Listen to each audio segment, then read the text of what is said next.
आज जो मैं बताने जा रहा हूँ वो भगवान गौतम बुद्ध की बुद्धिमान व्यक्ति ये 7 बातें किसी को नहीं बताते। ये 7 बातें आपके जीवन में बेहद जरूरी हैं। हर कोई बात सबसे बता देते हो और इससे क्या नुकसान होता है ये हम कभी नहीं सोचते। लेकिन जीवन बड़ा कठिन है। ये दुनिया में अच्छे से जीना है तो हर कोई बात किसी को नहीं बताना चाहिए, क्योंकि सबके जीवन में जैसा भला सोचने वाला इंसान है वैसा बुरा सोचने वाला भी इंसान है। आप सबके घर में भी कुछ न कुछ बातें जरूर होती रहती हैं, जैसे माता पिता से बातें, अपनी पत्नी से बातें, अपने बच्चों से बातें, अपने भाई बहन से बातें, और घर की जो भी बातें होती हैं वो सब बात अपने घर और परिवार के बीच में ही रहनी चाहिए। क्योंकि घर की बात जैसे पैसे की बात, कोई सुख दुख की बातें, कोई झगड़ा की बातें अपने ही परिवार के अंदर ही रहना चाहिए। अगर ये सब बातें बाहर किसी को भी पता चलता है तो वह व्यक्ति इसका बड़ा फायदा उठा सकता है। इसलिए हमेशा घर की बातें किसी और को नहीं बतानी चाहिए।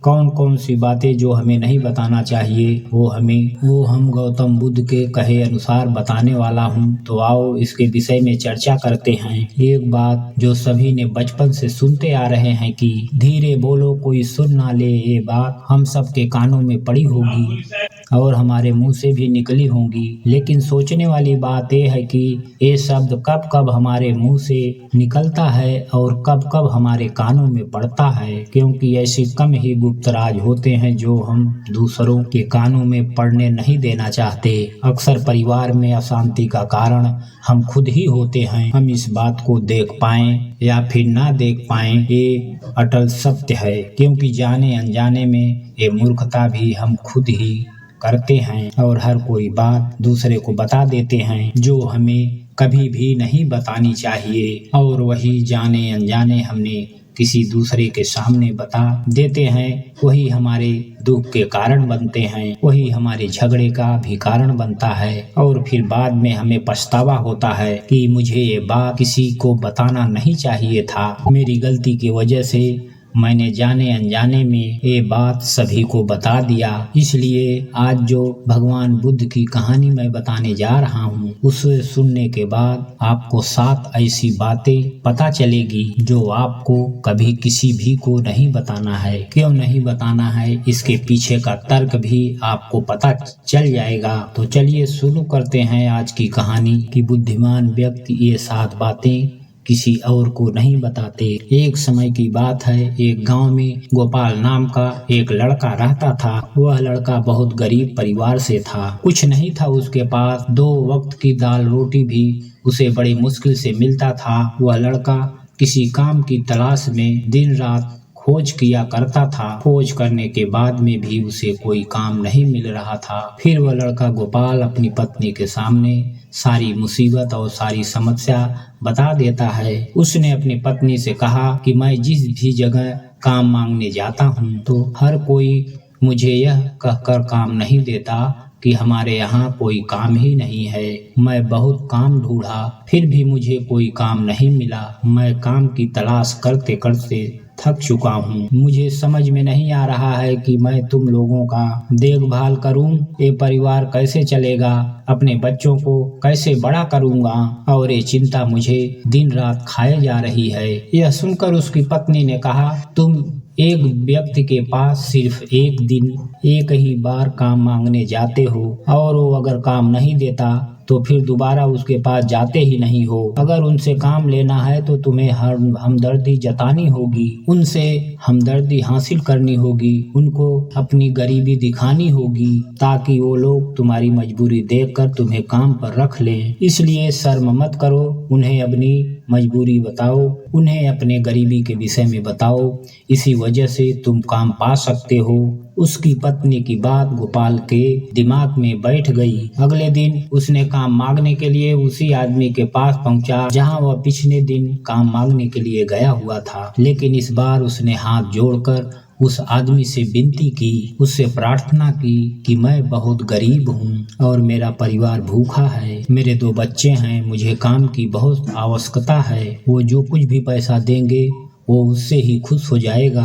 पर मेहरबानी करके आप मुझे अपने यहाँ काम पर रख लीजिए। उसकी यह हालत देखकर उस आदमी ने उसे अपने पास काम पे रख लिया। वह रोज वहाँ काम पर जाने लगा। अंदर ही अंदर वो बहुत खुश था कि उसे काम मिल गया, लेकिन अंदर अंदर उसको एक बात आ रही थी कि उसको पैसा सभी लोगों से कम मिला। वही काम दूसरे लोग कर रहे थे और उन्हें ज्यादा पैसे मिल रहे थे और गोपाल को कम पैसा मिल रहा था। जब इसके बारे में मालिक से कहा तो मालिक ने उससे कहा, देखो गोपाल, तुम्हें काम की जरूरत थी और मैंने तुम्हें काम दिया। मेरा शुक्रिया अदा करने के बजाय तुम मुझसे शिकायत कर रहे हो। यह कैसी बात है? यह सुनकर राहुल वहीं चुप हो गया और बात कहीं न कहीं सच भी थी। मालिक ने तो उसे मजबूरी के हिसाब से ही काम दिया था, इसलिए वह उसे अपने अनुसार ही तनख्वाह देता था। और धीरे धीरे यह बात अपने दोस्तों और रिश्तेदारों को भी बताना शुरू कर दी। उसका मालिक कैसा है और उसे कितना पैसा देता है। समय बीतता गया और गोपाल मेहनत के साथ उसका काम करता था, लेकिन अब समय भी बदलने लगी थी। मालिक अब गोपाल को दूसरे लोगों से ज्यादा काम लेने लगा था और सबसे कम वेतन उसे देता था। इस बात को सोचकर गोपाल को मन ही मन में बहुत तकलीफ थी। वह दूसरों से ज्यादा मेहनत कर रहा है और उनसे कम पैसे मिल रहे हैं। इससे उसके आत्मसम्मान को बहुत चोट पहुंची। यही सब सोचकर धीरे धीरे उसका मन काम से उठने लगा। उसका मन काम में लगता ही नहीं था। जाहिर सी बात है, ऐसी जगह पे किसका मन लगेगा जहां इंसान को अपने सम्मान के साथ समझौता करना पड़े। इसलिए जल्द ही उसने अपना काम छोड़ दिया और घर पर आकर खाली बैठ गया। अब उसके पास घर का खर्चा चलाने के लिए भी 1 रुपया नहीं था। इसलिए उसने अपने मित्रों और रिश्तेदारों से सहायता मांगनी शुरू कर दी, लेकिन उसके मित्र और रिश्तेदार उसके सामने तो उसको दया के पात्र समझते थे, उसे विश्वास देते थे, लेकिन उसके पीछे उसकी हंसी उड़ाते थे, उसकी मजाक बनाते थे। कितना बेवकूफ़ है, मालिक ने इतना काम दिया और बेचारे को पैसा भी नहीं दिया। अरे हम इसको पैसे दें तो हमारा भी पैसा क्या वापस कर पाएगा? इसको पैसा देने की हालत, इसके पास काम भी नहीं, ये रुपया कहाँ से वापस करेगा? और इसकी वजह से गोपाल की हालत और भी खराब होती जा रही थी। अब वह दिन रात तनाव में रहने लगा। वही मित्र, वही रिश्तेदार जो अपना होने का दिखावा करते थे और भी उसे कमजोर समझता था, उन्हें उसके ऊपर तरस आ रहा था। सब लोग आके उसको दिमाग तो बहुत, लेकिन उसकी मदद कोई नहीं कर रहा था। और अक्सर ऐसा ही होता है, दिमाग देने वाले तो बहुत मिल जाते हैं, लेकिन सहायता करने वाला कोई नहीं मिलता। एक दिन उसको पता चला कि बगल के गांव में एक बौद्ध भिक्षु आए हुए हैं, जो कि बहुत ज्ञानी महापुरुष हैं। गोपाल इतना तनाव में था कि उसे कोई रास्ता ही नजर नहीं आ रहा था। इसलिए वह बौद्ध भिक्षु के पास पहुंच वहां जाकर बौद्ध भिक्षु के पैर में गिरकर रोने लगता है। गोपाल रोते रोते अपनी सारी बातें बौद्ध भिक्षु को बताता है। वो बताता है कि किस तरह उसके मालिक ने उसका फायदा उठाया और मित्र रिश्तेदार भी उसके साथ कैसे व्यवहार करते हैं। सारी बातें सुनकर बुद्ध महात्मा ने उसे चुप कराते हुए कहते हैं, ये सारी परेशानी तुम्हारी नासमझ, तुम्हारी मूर्खता के वजह से ही उत्पन्न हुई है। तुम्हारे अंदर दिमाग होता तो इसमें से एक भी परेशानी तुम्हें दुखी नहीं कर सकती थी, लेकिन तुमने अपनी नासमझ और मूर्खता के कारण खुद ही अपने रास्ते में कांटे बिछा दिए हैं।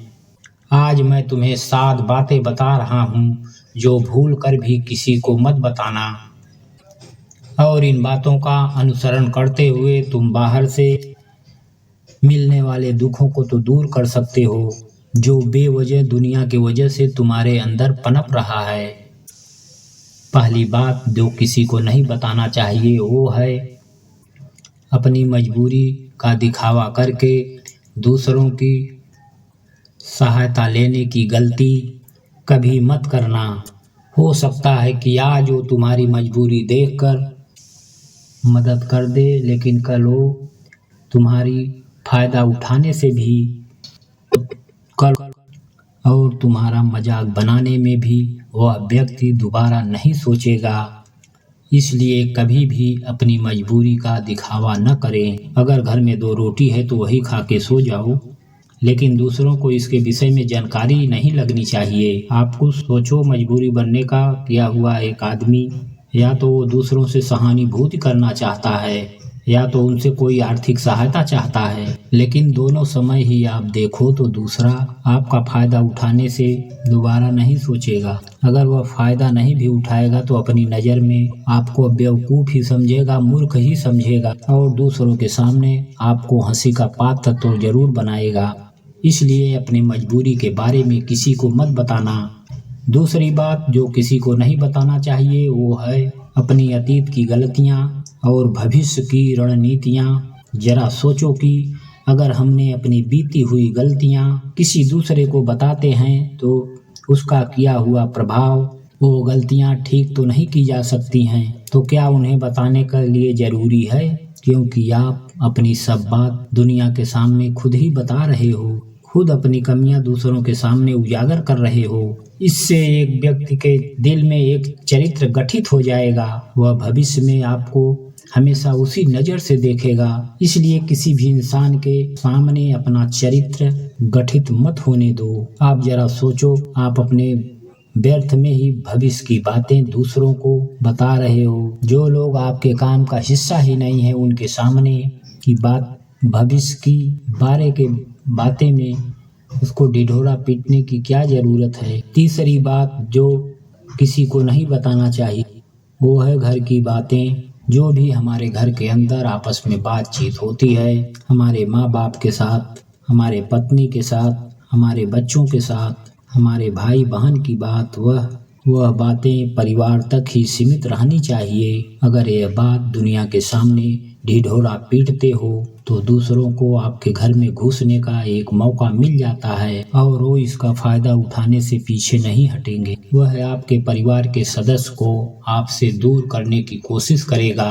अक्सर ऐसा होता है, हम समाज में देखते हैं कि हम अपने घर के झगड़ों को कम करने के लिए उन झगड़ों के बगल के दूसरे रिश्तेदारों को बता देते हैं।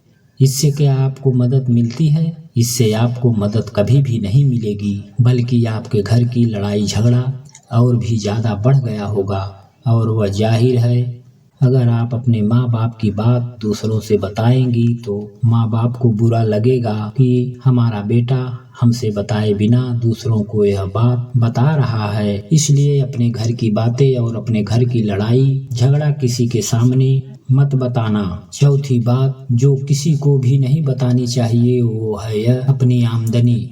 आप अपनी कमाई किसी को क्या बताना जरूरी होता है? जरा सोचिए कि आप अपनी कमाई अपने मित्रों को बता देते हैं तो आपके दोस्तों को जरूरत पड़ेगी तो आपको ही वो याद करेगा, क्योंकि उसको पता है कि आपकी आमदनी ज़्यादा अच्छी है तो आप ही उसकी मदद कर सकते हैं। इसलिए ज़्यादा लोग आपसे मदद मांगेंगे और जब आप उसकी मदद नहीं करोगे तो वो सोचेंगे कि इस आदमी के पास पैसा होते हुए भी मेरी मदद नहीं कर रहा है। इसलिए आपकी आमदनी आपके मित्रों के बीच झगड़े का कारण बन सकती है। कम कमाई होगी तो लोग मजाक उड़ाएंगे और अगर ज़्यादा कमाई होगी तो लोग आपसे मदद मांगेंगे। इसलिए अपनी आमदनी बताने का कोई ज़रूरी नहीं है। पांचवी बात जो मैं आपको बताने वाला हूँ उसे अपनी गांठ बांध लेना और किसी को भी ये बात मत बताना।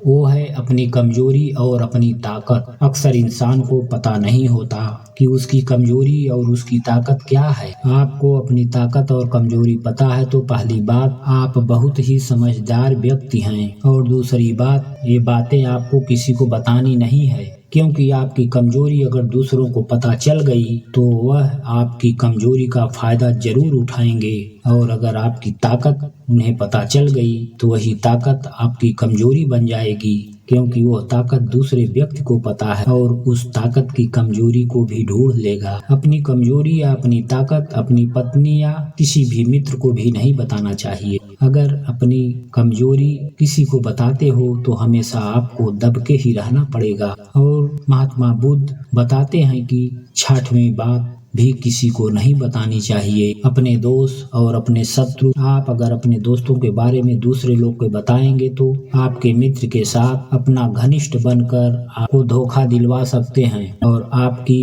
मित्रता को दूर करने की कोशिश कर सकता। अक्सर आम इंसान ऐसा नहीं करता, लेकिन आपका शत्रु ऐसा करने की कोशिश कर सकता है और दूसरी तरफ आपके दुश्मन को भी इस बात का पता नहीं लगनी चाहिए, क्योंकि आज जो आपका मित्र है, कल अगर वह आपका शत्रु हो गया तो वह आपके दुश्मन के साथ मिलकर आपको परेशान कर सकता है, आपको धोखा दे सकता है। इसलिए अपने सबसे अच्छे मित्र को भी अपने शत्रु के बारे में कभी भी मत बताना। सातवां और आखिरी बातें मैं जो बताने जा रहा हूँ, जो किसी को भी नहीं बतानी चाहिए, वो है दान करना। जो आप दान करते हो तो दान के विषय में किसी को भी नहीं बतानी चाहिए, नहीं तो दान किया हुआ सब व्यर्थ हो जाता है, बेकार हो जाता है। जब आप आपकी दान की बातें सबको बताते हैं, तब आप ये जताना चाह रहे होते हैं कि मैं कितना बड़ा दानी इंसान हूँ, और ये आपके अंदर एक अहंकार निर्मित करता है। इसीलिए दान गुप्त रूप से ही किए जाना अच्छा रहता है और उतना भी उसका लाभ मिलता है। जब आपका बायां हाथ दान कर रहा है तो दाहिने हाथ को पता नहीं चलना चाहिए।